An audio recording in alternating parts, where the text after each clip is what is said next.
Bien, vamos a retomar la clase desde el sistema feudal. Aquí vamos a pedirle, a ver, ¿quién no ha leído todavía? Ana Ruth Choque. Usted por favor. O sí, Ana Ruth, léanos por favor esta parte. Ya dice, el sistema feudal. Con el derrumbamiento del Imperio Romano se produjo una gran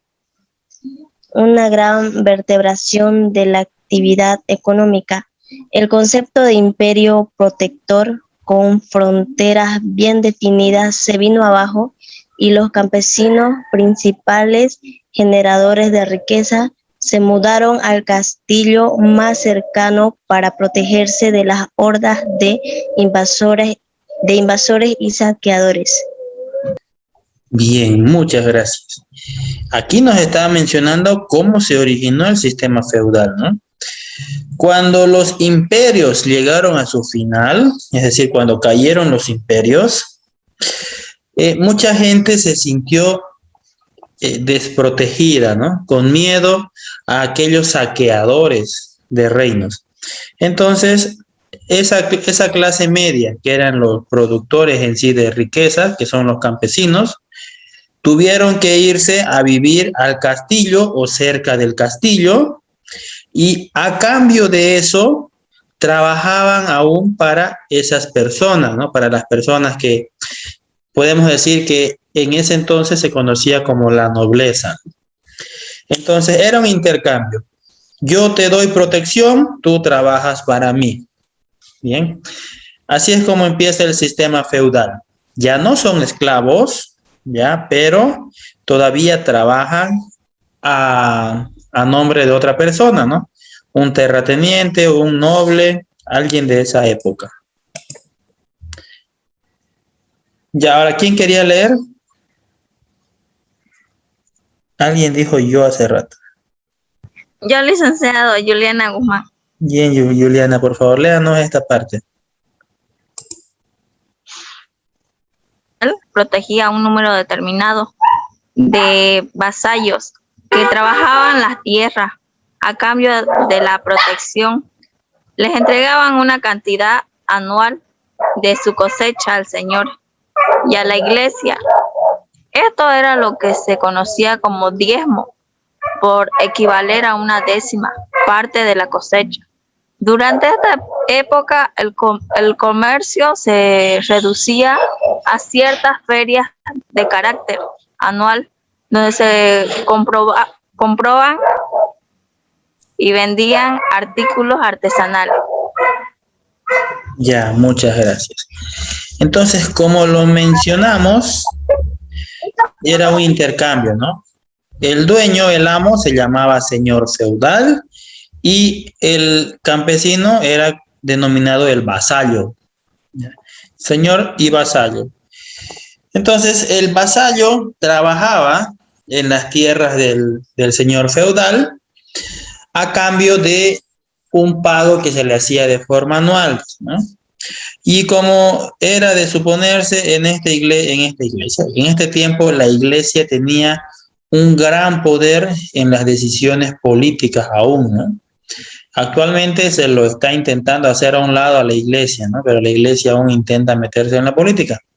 Pero en ese entonces era prácticamente parte del gobierno, la iglesia, y muchas veces han sido gobierno.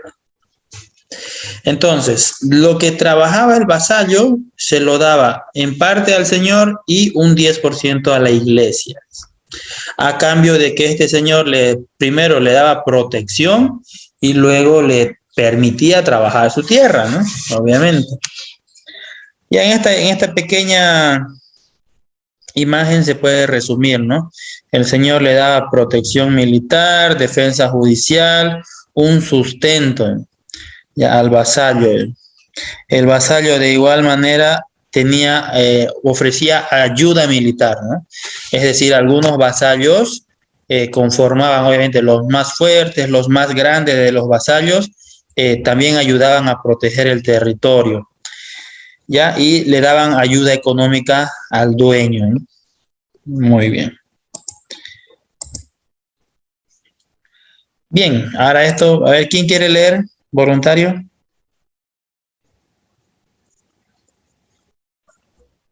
Jolicen Anmerli. Bien, Hanmerly. Léalo, por favor.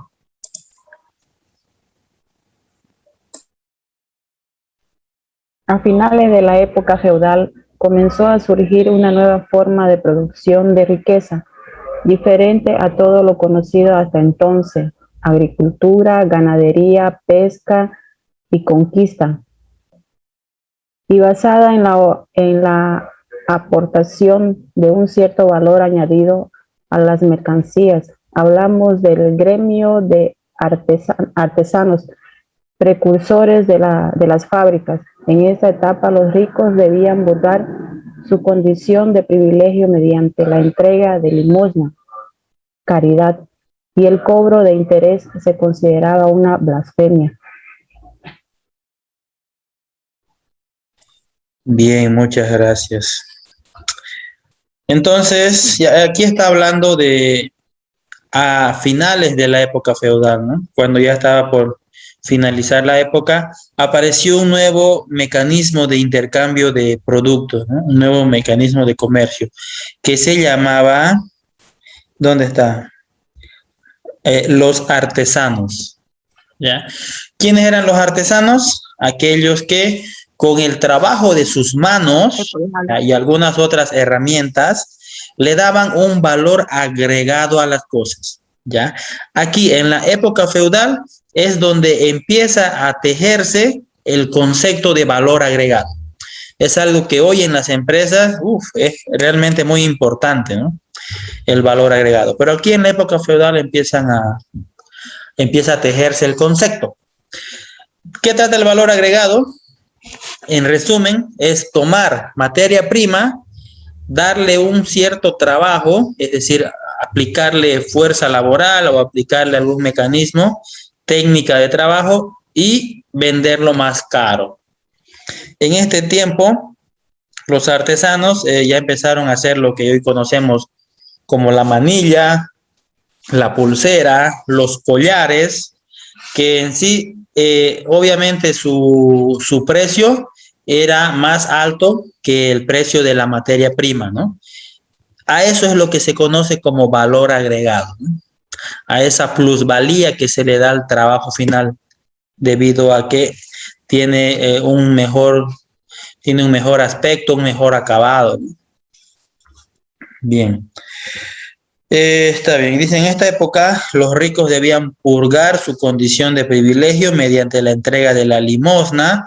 Obviamente esto es entregado a la iglesia para que la iglesia le siga manteniendo su condición de noble. Y el cobro de intereses se consideraba blasfemia, ¿no? Aquí no se cobraba intereses. Todavía no existía la ley, ¿no? De cuánto debería cobrarse de intereses. Ya. Bien, ahí termina la edad feudal, ¿no? La época feudal. Ahora hablemos del sistema mercantilista. Ya vimos que ya estaban empezando a nacer las primeras fábricas, ¿no? Con la aparición de estos trabajadores artesanos. Vamos a pedir que lea ahora, vamos a pedirle a Héctor Yasmani. Por favor, ayúdenos a leer si se encuentra. Sí, listen. Sí, estoy atento. Muy bien. El sistema mercantilista.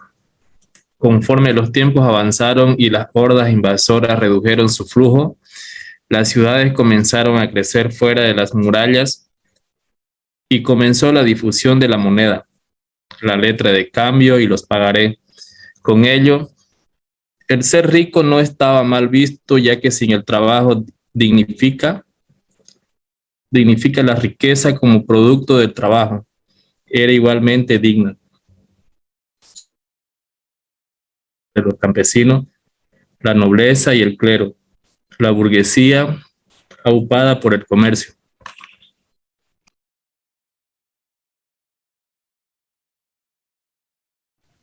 Muy bien, muy bien. Esperen un momentito, estoy respondiéndole a la compañera.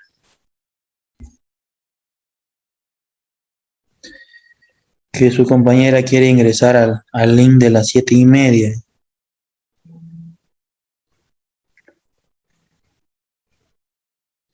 Muy bien, entonces, en esta época, que es cuando ya se introduce el sistema mercantilista, es cuando ya empieza a reducirse el nivel de conflicto, ¿no? Las guerras, las conquistas ya empiezan a dejarse de lado y empieza a reinar la tranquilidad, ¿no? Dentro de las ciudades.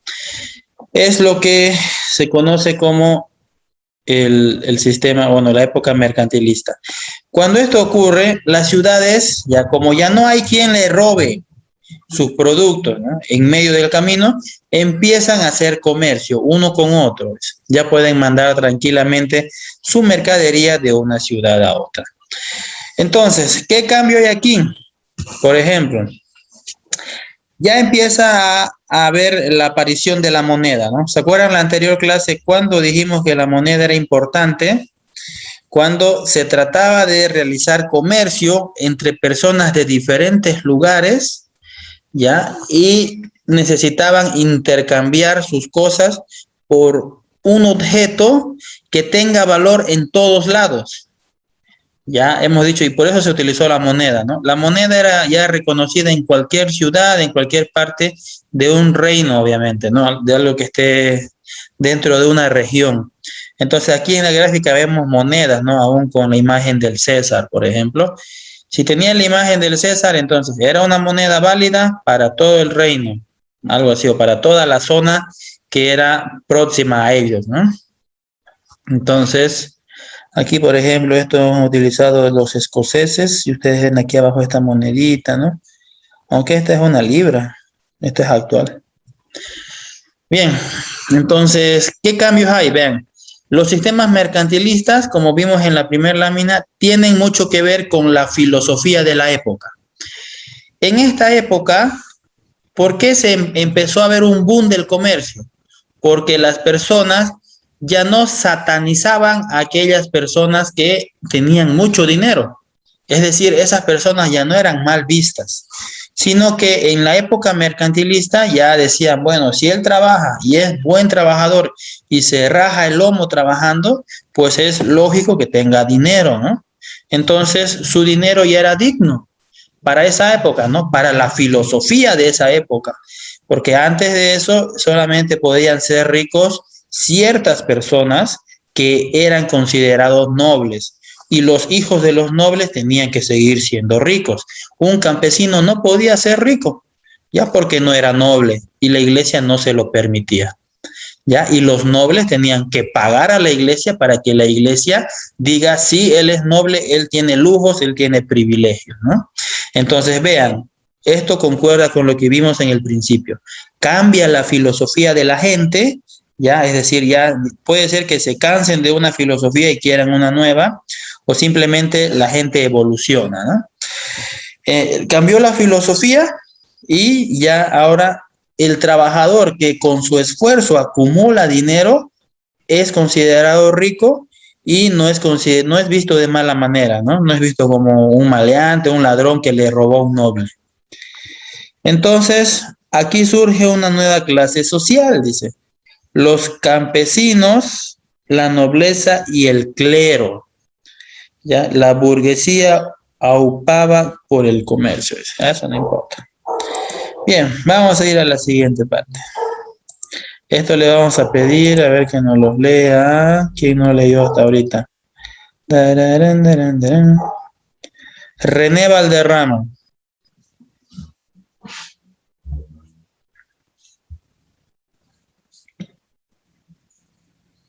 No hay René, ¿no? No hay René. Ya lo vamos a anotar eso. Buenas noches, Lisa. Ay, René, por favor, léanos esta parte. Sí, Lisa.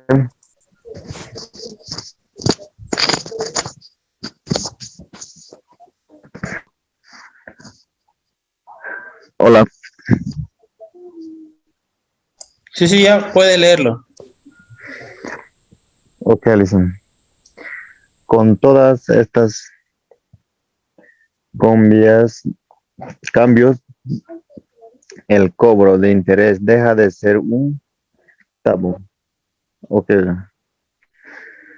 Con todas estas cambios, el cobro de interés deja de ser un tabú. se entiende que el que presta corre el riesgo de que se le devuelva el dinero, de modo que el interés se entiende como una compensación a dicho riesgo. Además, el que presta dinero tampoco puede utilizarlo en otra cosa. Así que el cobro de interés se ve legitimado una vez más por lo que sea. Ya, gracias. Entonces, como vimos en la anterior época, ya no se permitía el cobro de intereses. Aquí en la era mercantilista, sí, ¿no? Y está la explicación de por qué el interés es válido, ¿no? El interés es válido porque obviamente yo estoy prestando algo que es mío, estoy dejando de ocupar mis recursos para que otra persona la utilice. Entonces, como esa otra persona va a utilizar algo mío, debe pagarme algo en compensación, ¿no?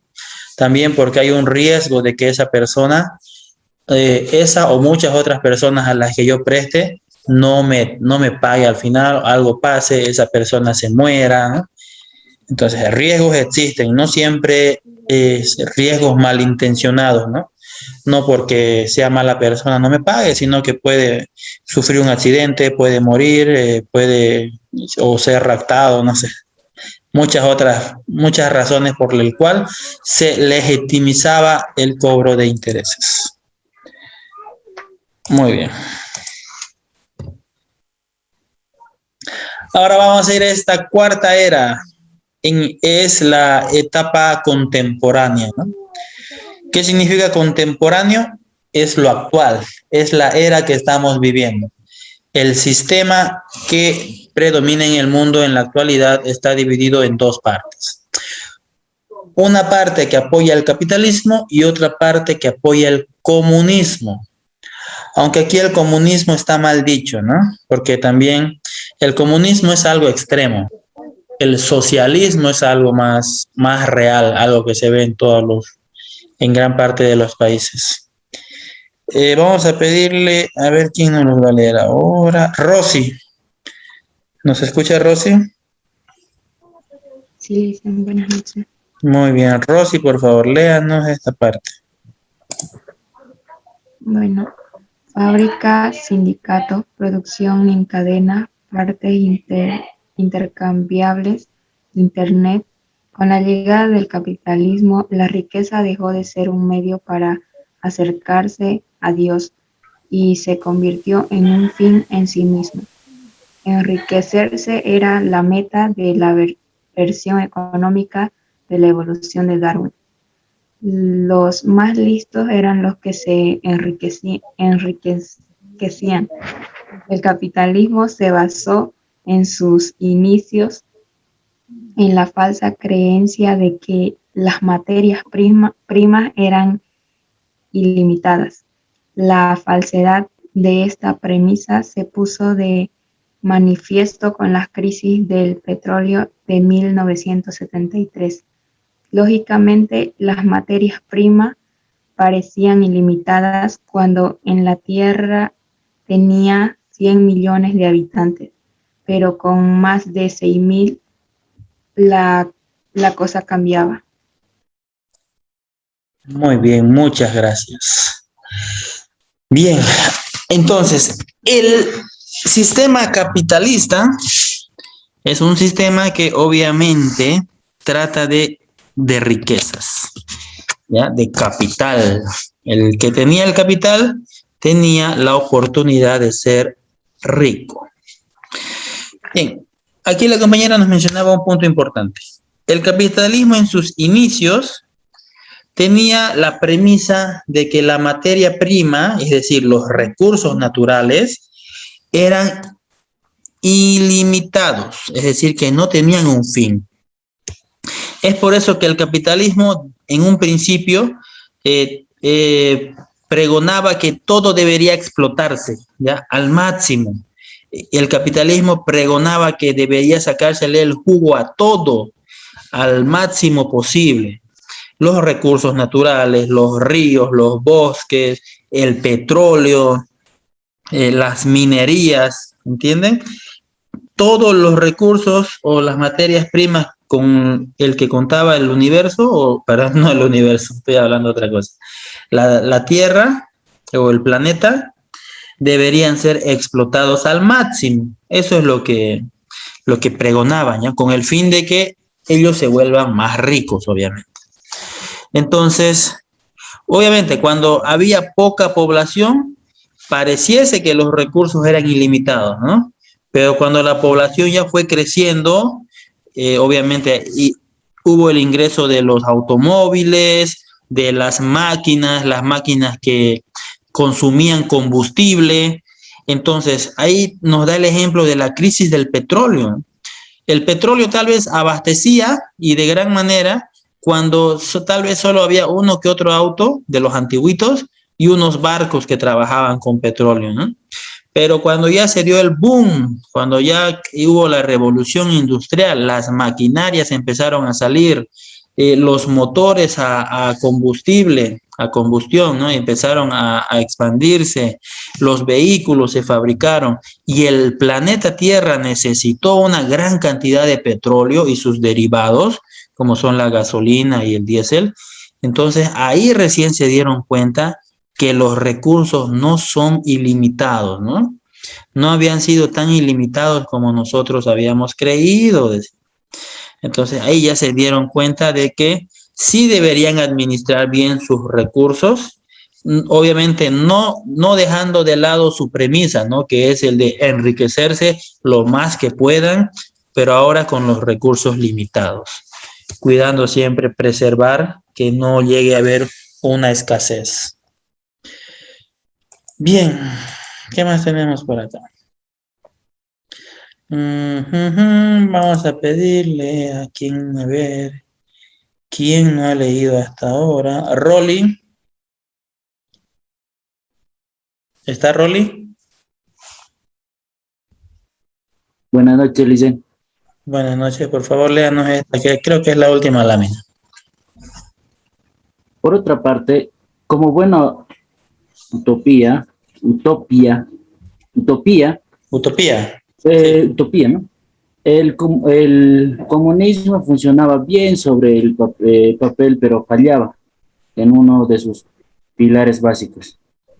El ser humano y su atribuismo para con sus semejantes, todo se basaba en las planificaciones centralizadas, la supremacía del bien común y el Estado sobre el individuo. Bien, gracias. Ahora aquí está dando la parte, está hablando sobre el comunismo, ¿no? El comunismo, obviamente el comunismo es una filosofía extrema, ¿no? Extrema tanto como el capitalismo. El comunismo trataba del bien común, de que todos deberían tener lo mismo, de que nadie debería ser más que el otro, de que nadie debería tener más que otro. Entonces, dice que el comunismo sonaba bien en el papel, pero fallaba en la práctica, ¿no? ¿Por qué? Porque el ser humano y su altruismo, dice, ¿no? Para con sus semejantes no se cumplía. Es decir, el ser humano no es altruista. ¿Saben lo que es altruista? ¿Quién tiene un concepto? A ver, no sé si nos puede dar.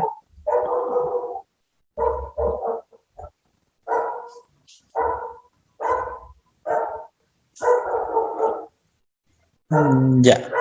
Bien, pero altruismo significa que el ser humano o altruismo es esa persona que renuncia a lo que uno tiene para dárselo a los demás. O alguien al que no le importa tener una retribución por algo que ha hecho. Ya es como, por ejemplo, yo soy buena gente, voy a ir y voy a construir tu casa, ¿no? Aunque no me pagues nada, no importa, yo quiero ayudarte. Algo así es el altruismo. Aquellos que dan algo sin esperar absolutamente nada, pero nada a cambio. Ya no es que dame alguito, ¿no? No, nada. Entonces, el altruismo no funciona en la actualidad, ¿no? La persona siempre espera algo para sí, algo para su familia, espera tener mejores cosas, comodidad para sus hijos, comodidad para su familia, para su mamá, algo para su renta de vejez, algo para, incluso hasta para su perro, ¿no? Su perro no puede pasar hambre. Entonces, la gente no es altruista. Por esa razón, el comunismo, tal como dice el concepto del comunismo, no podía funcionar en el planeta Tierra, en ningún país. Solamente en Cuba funciona, pero en realidad no funciona. Simplemente se lo aplica en Cuba, ¿no? Pero es porque es un régimen. Si es que van a elecciones, no sabemos si es que realmente va a prevalecer el comunismo. Ahora, como les decía, el socialismo es algo totalmente diferente, ¿no? ¿Qué es lo que hace la gente para tratar de espantar o asustar a la población? Pues decir que comunismo y socialismo es lo mismo, ¿no? Y es algo totalmente diferente. Pero eso ya lo vamos a ver cuando hablemos de política. Ahora lo que nos interesa es la economía. Bien, aquí, y sí, con eso hemos terminado la evolución de los sistemas económicos hasta el día de hoy. Hemos visto desde los sistemas agrarios, el sistema feudal, el sistema mercantilista y en la actualidad el sistema capitalista y el socialista comunista, ya que son los vigentes. Los otros sistemas ya no están vigentes, ¿no? Han ido cambiando mientras la población ha ido cambiando, mientras la mentalidad de las personas ha ido evolucionando. Entonces se ha ido dejando de lado a la iglesia, por ejemplo, se ha ido dejando de lado el satanismo, no el satanismo, ¿no? Satanizar a ciertas cosas, como la riqueza, por ejemplo. La riqueza era satanizada para personas que no eran de la nobleza. Eso ya se dejó de lado, ¿no? Mientras la cultura y la filosofía de la población ha ido evolucionando. Bien, ok. Tenemos todavía un poquito de tiempo. Vamos a tratar de tomar la asistencia hasta eso, ¿ya? Pero vamos a finalizar la clase hasta aquí para que ya terminemos con nuestra grabación.